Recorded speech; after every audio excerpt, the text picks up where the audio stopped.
여러분, 엔비디아가 AI 시장의 판을 완전히 뒤집을 만한 정말 거대한 계획 하나를 발표했습니다. 이건 그냥 더 빠른 칩을 내놨다 이런 차원의 얘기가 아니에요. 기술 산업 전체의 지형을 바꿀 수도 있는 하나의 거대한 마스터 플랜입니다. 오늘 이 계획의 모든 것을 한번 파헤쳐 보겠습니다. 이야기는 엔비디아 CEO 젠슨 황의 이 한마디에서 시작됩니다. 아니, 우리한테 되게 익숙한 부품이잖아요, 이 낸드 플래시. 근데 이걸 가지고 도대체 무슨 얘기를 하려는 걸까요? 네, 바로 이게 오늘 우리가 파헤쳐봐야 할 핵심 질문입니다. 젠슨 황의 저 한마디가 어떻게 기술업계 전체를 뒤흔드는 거대한 지각 변동으로 이어지는지 그 연결고리를 지금부터 하나하나 따라가 보겠습니다. 좋습니다. 그럼 본격적으로 한번 들어가 보죠.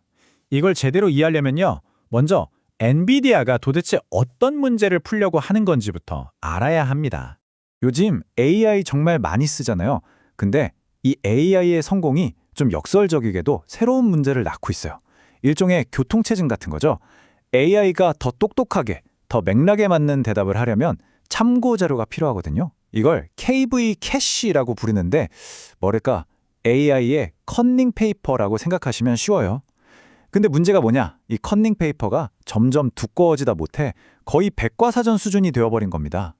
기존 메모리, 그러니까 HBM은 너무 작고 SSD는 너무 느려서 이걸 감당을 못하는 상황에 이른 거죠. 자, 이렇게 거대한 병목 현상이 생겼는데 엔비디아가 어떻게 했을까요? 그냥 기존 기술을 조금 개선하는 수준에서 그치지 않았습니다.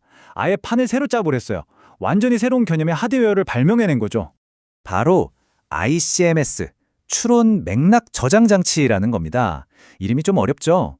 쉽게 말해서 아까 말씀드린 그 거대해진 커닝 페이퍼, 즉 KV 캐시를 저장하기 위해 태어난 오직 그 목적만을 위한 전용 하드웨어라고 보시면 됩니다. 원래 메모리 기술이라는 게요, 좀 고질적인 문제가 있었어요. 일종의 트레이드오프죠. 여기 보시는 것처럼 HBM처럼 속도가 빠르면 용량이 아주 작고요. SSD나 하드디스크처럼 용량이 크면 속도가 확 느려졌습니다. 속도랑 용량 둘 다 가질 수는 없었던 거예요. 그런데 이 ICMS가 바로 그 오랜 규칙을 깨버립니다. 기존의 DDR과 SSD 사이에 마치 3.5층처럼 완전히 새로운 사리를 만들어서 끼어드는 거예요. 그러면서 속도도 엄청 빠르고 용량도 어마어마한 이 두 마리 토끼를 다 잡아버린 거죠. 이건 정말 게임 체인저입니다. 그럼 얼마나 빠르냐? 감이 잘 안 오실 수 있으니 한번 비교를 해볼게요. 지금 나오는 최고 사양 SSD보다 무려 4배 이상 빠를 것으로 예상됩니다. 이건 정말 엄청난 속도죠. 좋습니다. 이렇게 빠르고 용량도 큰 혁신적인 메모리, 대체 뭘로 만드는 걸까요? 그 비밀을 한번 파헤쳐보죠. 이게 우리가 아는 D램이 아니에요. 그렇다고 우리가 흔히 쓰는 그런 일반적인 SSD도 아닙니다. 엔비디아는 아주 익숙한 부품을 가져다가 완전히 새로운 방식으로 사용했어요. 그 정체는 바로 HBF, 고대역폭 플래시일 가능성이 아주 높습니다. 이게 바로 HBM을 만드는 핵심 기술인데요. 개념은 의외로 간단해요. 우리가 HBM 잘 알잖아요. D램을 아파트처럼 수직으로 착착 쌓아 올린 거예요. HBF는 똑같습니다. 우리 스마트폰이나 SSD에 들어가는 그 낸드 플래시를 HBM처럼 수직으로 쌓아 올리는 거예요. 데이터가 다니는 고속도로를 어마어마하게 넓혀버리는 거죠. 자, 그럼 이게 언제쯤 나오냐? 로드맵을 한번 보시죠. 엔비디아는 2026년 말에 루빈이라는 새로운 아키텍처를 내놓을 예정인데요. 바로 여기에 ICMS가 필요합니다. 근데 HBM의 본격적인 대량 생산은 2027년 정도로 예상되거든요. 그래서 아마도 맨 처음 나오는 1세대 루빈에는 임시 방편으로 다른 맞춤형 솔루션이 들어갔다가 그 이후부터 HBM가 본격적으로 탑재될 거다, 이렇게 보고 있습니다. 자, 그래서요, 이제부터가 진짜 중요한 얘기입니다. 특정 부품, 바로 이 HBF에 대한 어마어마한 신규 수요가 시장에 쏟아져 나온다. 이때 과연 어떤 일이 벌어질까요? 자, 이 숫자 1.5배. 지금부터 딱 이 숫자에만 한번 집중해 보세요.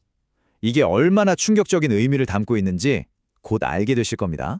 자, 이제 그 충격적인 사실을 말씀드릴게요. 엔비디아가 이 ICMS 때문에 앞으로 필요로 하게 될 낸드 플래시의 양이 전 세계에서 1년 동안 팔리는 모든 아이폰에 들어가는 낸드를 다 합친 것보다 무려 1.5배나 많을 거라는 겁니다. 상상이 가시나요? 지금 낸드 시장의 가장 큰 손 중 하나가 바로 애플인데 그것보다 더 큰 소비자가 갑자기 시장에 나타나는 거예요. 이 차트를 보시면 그 규모가 한눈에 들어오죠. 왼쪽이 전 세계 아이폰 생산에 들어가는 낸드 양이고요. 오른쪽이 엔비디아 ICMS에 필요한 양입니다. 이건 그냥 시장에 아이폰이라는 거대 소비자가 하나, 아니 1.5개가 더 생기는 거나 마찬가지인 상황입니다. 그럼 이게 왜 우리 모두에게 중요할까요? 자, 파급 효과를 한번 보죠. 당연히 승자는 명확합니다. 삼성전자나 SK 하이닉스 같은 낸드 제조사들은 정말 전례 없는 호황을 맞이하겠죠.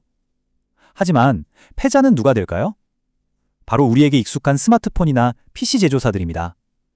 이제 한정된 낸드를 두고 거인 엔비디아랑 생존 경쟁을 벌여야 하는 처지가 된 거예요. 이건 결국 우리 같은 소비자들에게 부품 부족이나 가격 인상으로 이어질 수 있다는 얘기입니다. 자, 이제 마지막으로 한 걸음만 더 뒤로 물러나서 이 그림을 좀 더 크게 보겠습니다. 이 ICMS라는 퍼즐 조각이 AI 시대를 완벽하게 지배하려는 엔비디아의 거대한 전략 속에서 어떤 의미를 갖는지 말이죠. 엔비디아는요, 단순히 칩 하나만 파는 회사가 아닙니다. 여기 보세요. 연산을 담당하는 루빈 GPU, 방금 설명한 맥락 저장을 위한 ICMS, 데이터 처리를 도와주는 블루필드 DPU, 그리고 이 모든 걸 빛의 속도로 묶어주는 네트워킹 기술 스펙트럼 X까지. 모든 조각이 서로를 위해 완벽하게 최적화된 하나의 거대한 시스템을 통째로 팔고 있는 겁니다. 다른 경쟁사들이 감히 넘볼 수 없는 아주 깊고 넓은 해자, 즉 성벽주의의 연못을 파고 있는 거죠. 엔비디아가 이렇게 AI라는 거대한 퍼즐의 모든 조각을 실리콘 칩부터 소프트웨어까지 직접 다 만들고 있는 지금, 과연 다른 누군가가 이 경쟁에 끼어들 수나 있을까요? 아니면 우리는 AI의 미래가 오직 단 하나의 회사가 통제하는 거대한 기반 위에서 세워지는 걸 그저 지켜봐야만 할까요? 한 번쯤 깊이 생각해 볼 만한 질문인 것 같습니다.